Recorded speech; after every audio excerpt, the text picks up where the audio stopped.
Yo, what's up? I got a quick video today. I'm just going to talk real quick about like behavior patterns and dysfunction and things like that. And so over the last few years, just really studying psychology and different things, cognitive behavioral therapy, neuro-linguistic programming, different things like that.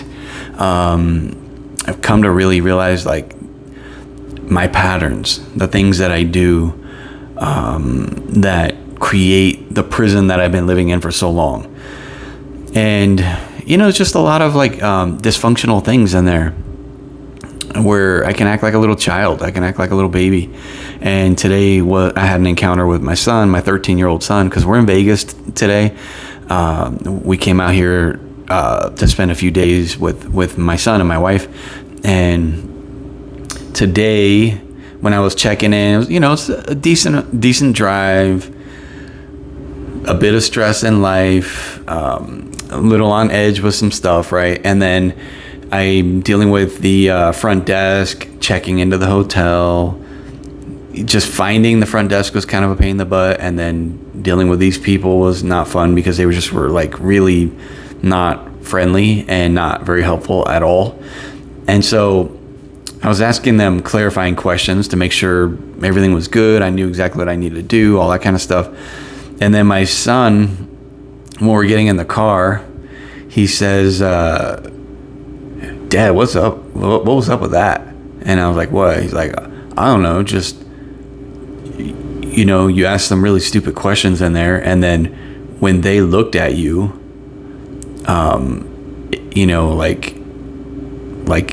you're a bozo or something like that." I forgot how he worded it. Maybe it wasn't quite as mean as that. Maybe that's just how I felt about it when he said it. But when they looked at you, he did say something like, "I felt really embarrassed to be with you." And I'm like, yo, what? Okay. And that just about pissed me off. So this is not a victorious moment for me. This was a weak moment. And I ripped him a new one, like any good dad would do, right? I kind of I gave him a bit too much.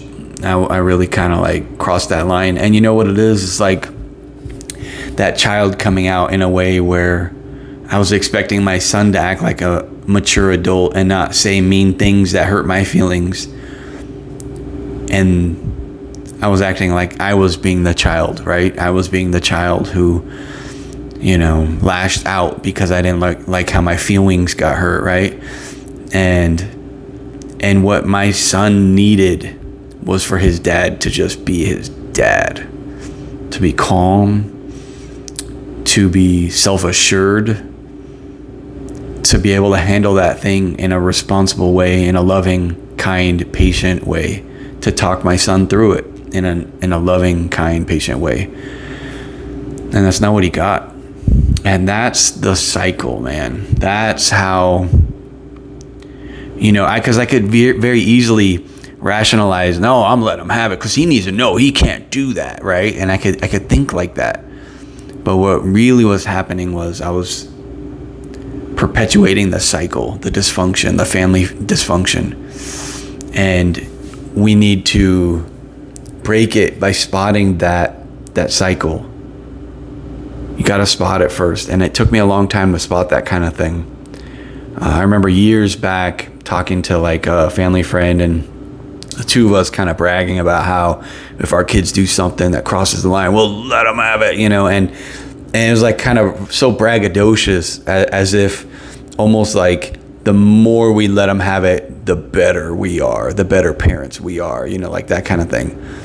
And come to find out, like, actually I really needed to connect with my son right there. I needed to, like, if I lash out like a baby like I did, it's going to make him defensive, and then he's not going to hear any of the good stuff that I say. He's only going to have that defensive wall built up, and he's going to be building up that inner child in himself to cope with these types of interactions with his dad. And then later on, he's going to do the same kind of stupid stuff with his kid. And that's on me, man. That's on me. And I have to own that 100%. And I have to deal with that. And I need to address that with him and share that insight with him. I need to apologize with him. And by the way, I did, but just saying, like, we need to think about those things and catch those things in our lives. I don't care where you're at. I don't care what culture. Like, you need to be the adult. And, so I had another thought on there, and I'm kind of tired, so it just kind of like, brain farted away. But, yeah. So that might be the end of that. But, the goal is to connect with our kids, is to connect with them, that they can be oriented to us. A lot of times, now I'm kind of going on a different kind of rant right now, but whatever. A lot of times kids will orient toward their friends and their peers because they don't have that connection with their mom and their dad anymore, whether it's because they go to school, 40 hours a week or whatever, or it's because when they have time with their parents, the parents aren't doing a good job connecting. And it's in those times right there, what I shared today, those are some of the best times actually to connect with your kid, is to show them the grace right there, to love them, to honor them, to teach them what needs to be taught, but do it in a way where we're connecting with them. Anyway, that's that. Vegas. Oh man, I got a lot of stuff. This is my first time in Vegas. I feel like I could talk about Vegas. Jeez. Not really a place that I ever really wanted to come, and probably not a place I'll ever come back to. But anyway, maybe I'll talk about that tomorrow. Anyway, good night, everybody. Take care.